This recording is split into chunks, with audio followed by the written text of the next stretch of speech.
edición de inicio de semana ya con 2 clasificados a los octavos de final y nos preparamos, por supuesto, para hacer el análisis completo de lo que nos dejó o nos está dejando esta jornada de la Copa del Mundo, muy bien acompañada en línea de 3 con Melissa Gallego, Mauricio Riva y Georgina Hernández. Chicos, antes de entrar en el análisis, antes de entrar a debatir y hablar de lo que sucedió hoy más temprano, vamos a ver justamente cómo está ese cuadro, cómo se va armando de poco. Ayer Canadá terminó haciendo la tarea frente a la selección de Sudáfrica y hoy fue el turno para la selección sudamericana, la selección de Brasil, que lo terminó ganando sobre el final del partido cuando todos creíamos que íbamos a ver por lo menos media hora más de juego. Brasil dijo no estoy dispuesto y aparecía Martinelli para sellar la victoria con ese 2-1 final sobre la selección nipona. Así está, señores, el cuadro de a poco. Canadá y Brasil ya clasificados a la siguiente fase, a los octavos de final. Y como dice Mau, empieza el verdadero mundial, ese de exigencia pura, chicos.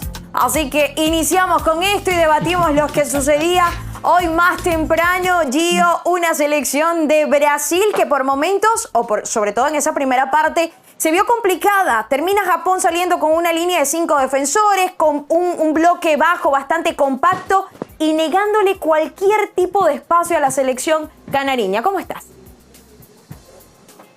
¿Cómo están, chicos? Muy complicado para Brasil. Eso sabíamos que iba a ser así y así sucedió desde la previa y ya en el trámite del partido, por lo disciplinados que son estos japoneses, por la mentalidad y el enfoque que tienen cuando saben a lo que deben jugar. Ese bloque bajo Male, muy notorio, los 5 hombres atrás, 4 enfrente, solamente 1 para salir en explosividad y así es como llegó ese primer tanto que colocaba en evidencia y en problemas a la canariña, que se puso las pilas ya después del 50, cuando llega el empate. Todos sabíamos que iba a ser así. Yo coincido, Male, con que el gol, claro está, Brasil estaba encima, debía llegar tarde o temprano, pero pensé que iba a ser en la siguiente etapa, en tiempos extras. Y sobre todo eso, a ver, porque si poníamos a vernos el partido, Mau, un partido bastante complicado, pero terminan jugadores como Casemiro, toda la experiencia que tiene, siendo quizás uno de los líderes, entraba ya sobre el segundo tiempo más al área, aprovechando las jugadas a pelota quieta, que es como cae justamente el empate. Y te voy a hablar de un jugador, Endrick, o como bien le dicen en Brasil, Endricky, que ingresó y terminó dándole mucho dinamismo, mucha velocidad, cambio de ritmo a esta selección, que mostró ya después de la segunda parte o después de ese medio tiempo otra cara. Totalmente, en el segundo tiempo una selección brasileña muy distinta a la del primer tiempo. Se tuvo que ver presionada para tratar de sacar adelante lo mejor o por lo menos el máximo nivel que es lo que puede tener esta selección. Los cambios yo creo que le cayeron muy bien ahora a Carleto Ancelotti, que termina generando una masterclass frente a una selección nipona que es difícil, porque es esa selección japonesa que, si bien es cierto, vienes y te quitas un jugador, pero vienen otros 2, vienen 3, entonces se multiplican, son muy rápidos, cierran muy bien los espacios y ante todo eso le costó muchísimo a la selección brasileña. Hoy los cambios le han resultado a Brasil. Hoy Martinelli, cualquiera muy probablemente podía decir no tenía que haber entrado, porque tenía que entrar Neymar. No era el partido para Neymar, porque Neymar no tenemos certeza de cómo está él en cuanto al ritmo futbolístico por todo lo que ha atravesado. Al final lo termina haciendo muy bien Carleto y los de Aquibe Moriyasu fueron retrocediendo y no se dieron cuenta de todos los avisos que ya empezaba a dar en la etapa de complemento de la selección canariña.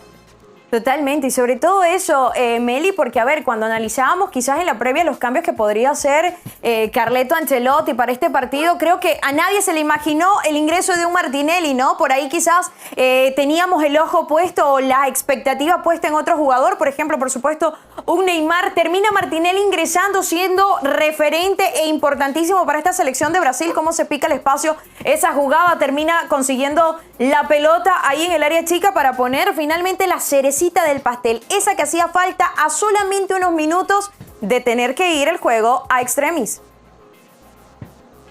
Y mérito para Bruno Guimaraes también, que le da la asistencia a Martinelli. La realidad, Mal, es que hablar de posibles cambios en la previa de un partido es difícil porque obviamente depende mucho de lo que acontezca, pero claro, sí esperábamos de repente, como ya vimos a Neymar en el partido pasado, decir, bueno, a lo mejor le da algunos minutos Carleto, dependiendo de cómo esté el partido.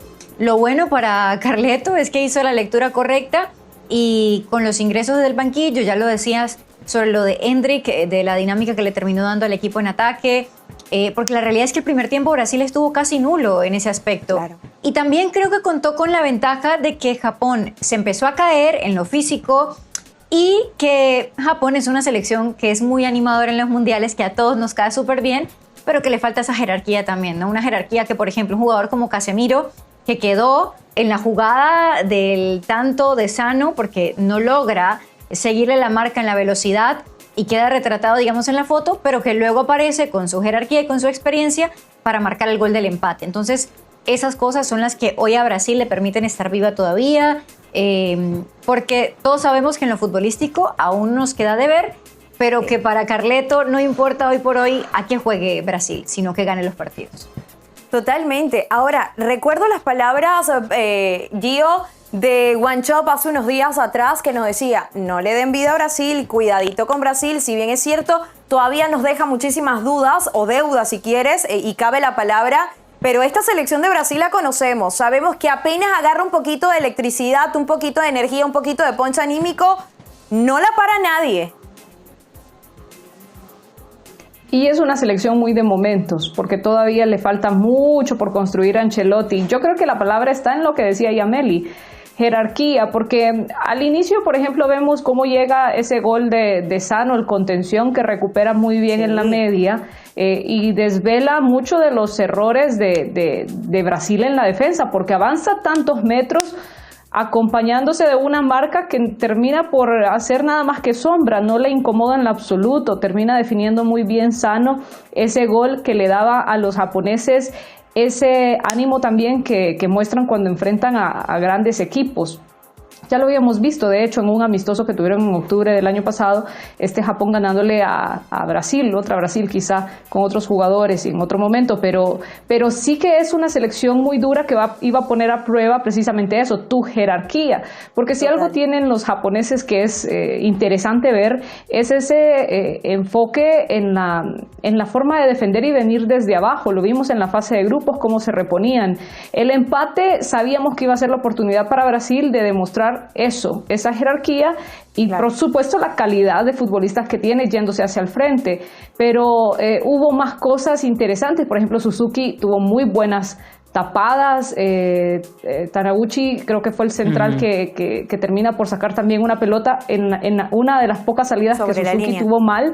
Entonces también tenía el trabajo, le estaba devolviendo suerte un poco también a los nipones. Termina imponiéndose esa jerarquía de Brasil en definitiva. Totalmente. Vamos a ver, chicos, justamente cómo fueron los números o cuáles fueron las estadísticas que nos dejó este partido. Un partido donde la realidad es que la pelota la manejó la selección brasileña, la selección sudamericana. Terminó con 2 goles a favor de Brasil versus 1 de Japón. Y atención a esto, porque si bien fue una selección que se complicó por momentos, 20 remates tuvo la selección de Brasil.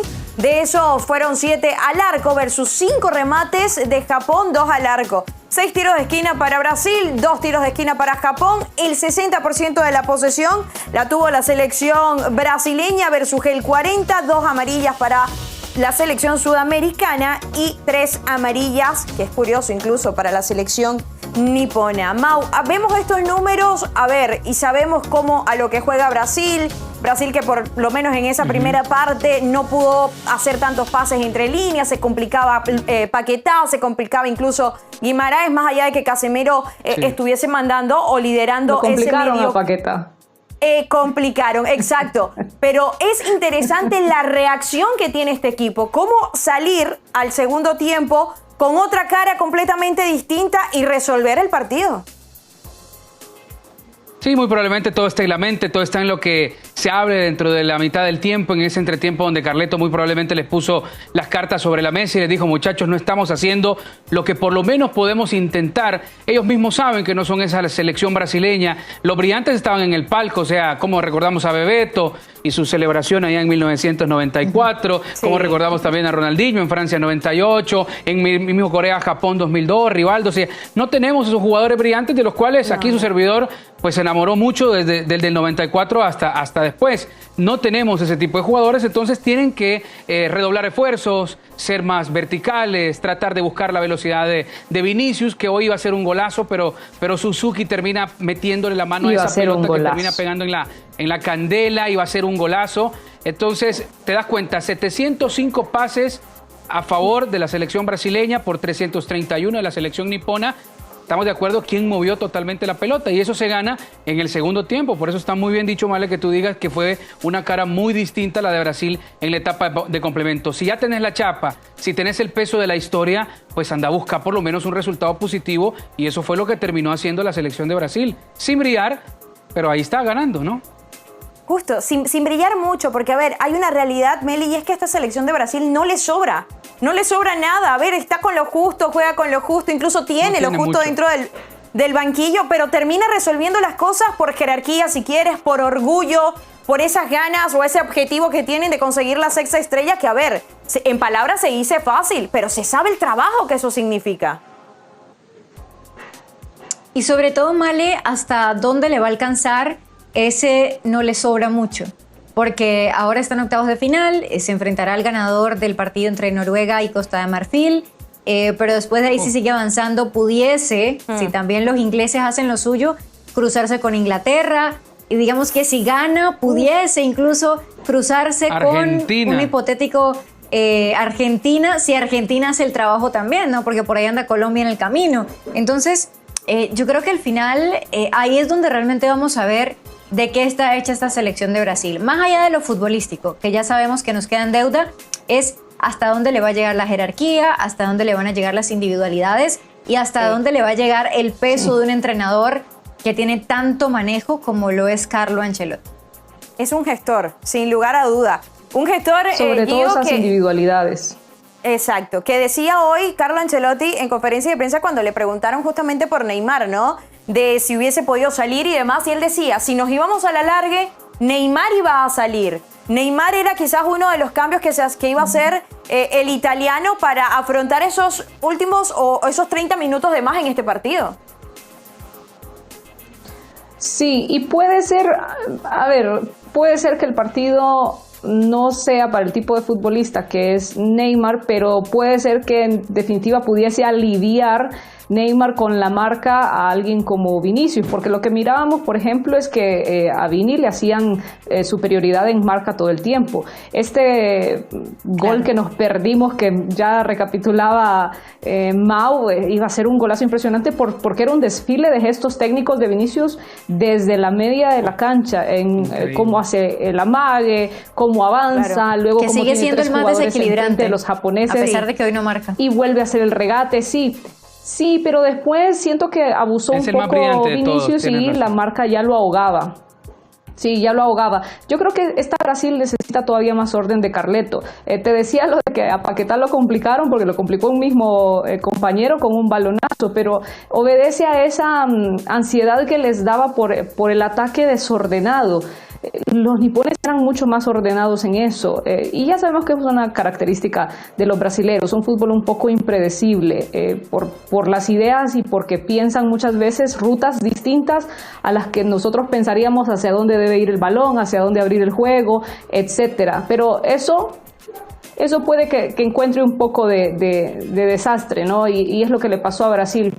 Yo creo que, como dice Meli, la van a tener muy difícil en el camino después de esta clasificación. Sí, sobre todo por los rivales que podría encontrarse. A ver, adelante. Ahora, Meli, hablábamos de un Lucas Paquetá que quizás por momentos, a ver, sabemos que por ahí no es el del agrado de todos, pero un Lucas Paquetá que se termina ganando la titularidad después de lo mostrado, si quieres, en los partidos amistosos previos a este partido. Un Lucas Paquetá que hoy sabíamos y bien lo repasaba muy bien Gio, terminan complicándolo, no podía hacer pases filtrados entre líneas, sino hasta la segunda parte cuando ya la selección de Japón se termina replegando, por ahí encuentran los espacios justo para hacer lo propio. Pero también justo que coincide con la salida de Paquetá al minuto 46 cuando ingresa Endrick precisamente por él en su reemplazo. Hoy no pudo ser, digamos, el partido donde Lucas Paquetá pudo mostrar todo su habilidad. Yo creo que A ver, lo que pasa es que es complicado cuando piensas en un jugador en esa posición para Brasil y lo mides, aunque no quieras, lo mides con el pasado. Entonces, claro, te digo, sí, bueno, es un buen jugador, tiene talento, es habilidoso, aporta cosas buenas, pero obviamente, o sea, sí, sí, claramente es una posición donde Brasil ha tenido muchísimo talento en el pasado y tampoco me parece algo espectacular ni tan deslumbrante. Y yo creo que eso es lo que más nos termina doliendo, ¿no? A ver, que nos acostumbramos quizás a lo último que vimos de una selección brasileña deslumbrante. Corea-Japón 2002. Nos malacostumbró. Exactamente, nos tienen malacostumbrados, no está sucediendo, no viene sucediendo y no sabemos cuándo va a volver a suceder, ¿no? Ahora, qué dolor de cabeza el que tiene Carleto Ancelotti. Era una selección. Sí, sí. Sí, totalmente. Era una selección que hacía cada comercial, ¿te acordás? De cualquier tipo de marca. Y aparecían jugadores en los aeropuertos y aparecían los... O sea, eran comerciales brillantes de la selección brasileña. Aunque ya están retirados. pero todavía lo malo es que no están en la cancha, exacto. Lo único malo es que no están en la cancha. Imagínate todavía... Imagínate, o sea, esa era la dimensión, los que no alcanzaron a ver esa generación, gracias a Dios, los que la vimos todavía y los que nos enamoramos obviamente de la canariña. Ahora sí tiene un dolor de cabeza y este sí es un dolor de cabeza real, porque casi no tiene piezas de gran nombre.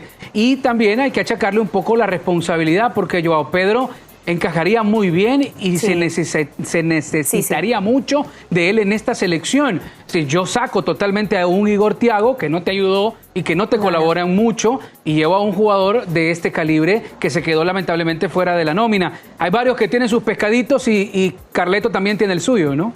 Sí, por supuesto. A ver, y rapidito, Gio, antes de irnos a la pausa, recordamos que sale de este partido tocados Casemiro y Lucas Paquetá, dos hombres que por el momento han sido fundamentales para esta selección de Brasil, con la posibilidad de que no estén en el próximo partido, sea Costa de Marfil o sea Noruega. Sí, sin importar lo que le hemos criticado a Casemiro, que no tiene, digamos, la velocidad que necesitas cuando vas a enfrentar a rivales de mayor jerarquía, siempre tiene la experiencia. Entonces, para mí son bajas sensibles hasta que veamos si pueden salir bien bueno, lo de Paquetá también con ese pelotazo que fue tremendo, y ya después a su salida habrá que ver. Pero sí son bajas sensibles, sobre todo porque a Brasil no se le caen las ideas como no se le caen los recambios de gran calidad. Bueno, ese es otro dolor de cabeza que seguramente tiene Carleto en este momento. Male, ¿sí? Un jugador como Juninho Pernambucano no tiene alguien que haga los tiros libres. No tiene nadie que se pare en la pelota parada y con esa pegada que tenía Juninho Pernambucano. Y ahí van saliendo esos grandes jugadores que hoy hacen falta en esta selección de Brasil. No te sigas lastimando, Mau. Brasil está Brasil con lo que tiene. Sí. No podemos seguir pensando en lo que no hay, en lo que ya dejó de ser. Así que nos tenemos que conformar con lo que tiene esta selección de Brasil.